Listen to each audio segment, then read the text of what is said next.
एक क्वेश्चन का आंसर दो। जल्दी जल्दी सांस लेने से बॉडी को ज्यादा ऑक्सीजन मिलता है या धीरे धीरे सांस लेने से? आप भी शायद सोच रहे होंगे कि जितनी जल्दी जल्दी सांसें लेंगे उतना ज्यादा ऑक्सीजन मिलेगा, पर क्या आपको पता है इसका बिल्कुल उल्टा होता है। धीरे धीरे सांसें लेने से बॉडी को एक्चुअली ज्यादा ऑक्सीजन मिलती है, बट ये धीरे धीरे सांस नाक से लेनी है, ना कि मुंह से। आज हम समझेंगे कि ये कैसे होता है और इसका साइंस क्या है। बट पहले ये समझेंगे कि क्यों नाक से धीरे सांसें लेना चाहिए एंड क्यों चाहिए एक्स्ट्रा ऑक्सीजन बॉडी को। नाक से धीरे सांस लेने से जो एक्स्ट्रा ऑक्सीजन मिलता है उसकी वजह से आपका एनर्जी एंड स्टैमिना इंप्रूव होगा। स्ट्रेस एंड एंजाइटी कम होगी क्योंकि धीरे सांस लेने से मेडिटेटिव फील होता है आपको। फोकस एंड मेंटल क्लियरिटी बढ़ेगी क्योंकि एक्स्ट्रा ऑक्सीजन मिलता है ब्रेन। वर्कआउट परफॉर्मेंस इंप्रूव होगा क्योंकि नाक से ब्रीदिंग करते हो तो नाइट्रिक ऑक्साइड मिलेगा एंड स्लो ब्रीदिंग से एक्स्ट्रा ऑक्सीजन। नाक से सांस लेने से आपका फेस का स्ट्रक्चर भी इंप्रूव होगा एंड आप सुंदर दिखोगे। And because heart and lungs पे स्ट्रेस कम पड़ेगा तो आपका लाइफ स्पैन भी इंप्रूव होगा। तो ये सब फायदे होंगे अगर आप नाक से धीरे धीरे सांस लेते हो तो। अब हम ये समझेंगे कि ये कैसे होता है। जब भी हम सांस लेते हैं ऑक्सीजन, कार्बन डाइऑक्साइड और दूसरी गैसेस लंग्स तक पहुंचती है।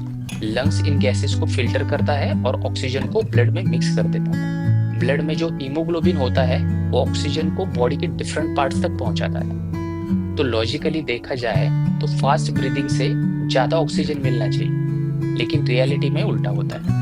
हीमोग्लोबिन तभी ऑक्सीजन रिलीज करता है जब ब्लड में सही अमाउंट में कार्बन डाइऑक्साइड होता है।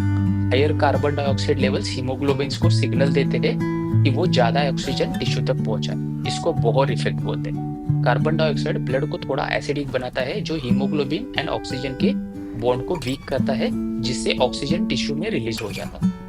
अगर हम फास्ट फास्ट सांसें लेते हैं तो कार्बन डाइऑक्साइड के लेवल ड्रॉप हो जाते हैं और हीमोग्लोबिन ऑक्सीजन डिलीवरी कम करता है, जो मसल, ब्रेन और ऑर्गन्स के लिए प्रॉब्लम क्रिएट करता है। इसकी वजह से fatigue, anxiety, poor focus and low stamina ये सब इशू होने लगते हैं। अब एक बात ध्यान से समझना है कि ये बॉडी के अंदर का कार्बन डाइऑक्साइड की बात हो रही है जो मेटाबॉलिज्म के दौरान बॉडी बनाती है। इसको पोल्यूशन वाले कार्बन डाइऑक्साइड से कंफ्यूज नहीं करना है। पोल्यूटेड एयर में से कार्बन डाइऑक्साइड इनहेल करने से ऑक्सीजन एब्सॉर्प्शन इंप्रूव नहीं होता।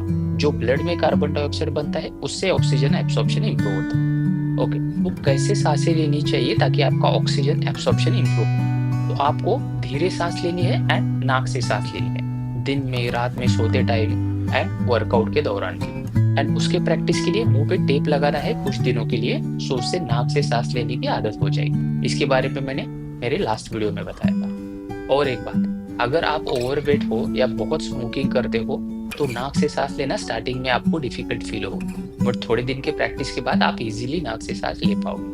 एंड अगर ये चीज आप अपने बच्चों को भी सिखाओगे तो आगे जाके उन्हें भी फायदा होगा। तो अपने बच्चों को भी नाक से सांस लेना सिखाना। ये सारी छोटी छोटी चीजें भी हेल्थ पर लॉन्ग टर्म में मेजर इम्पैक्ट करती है।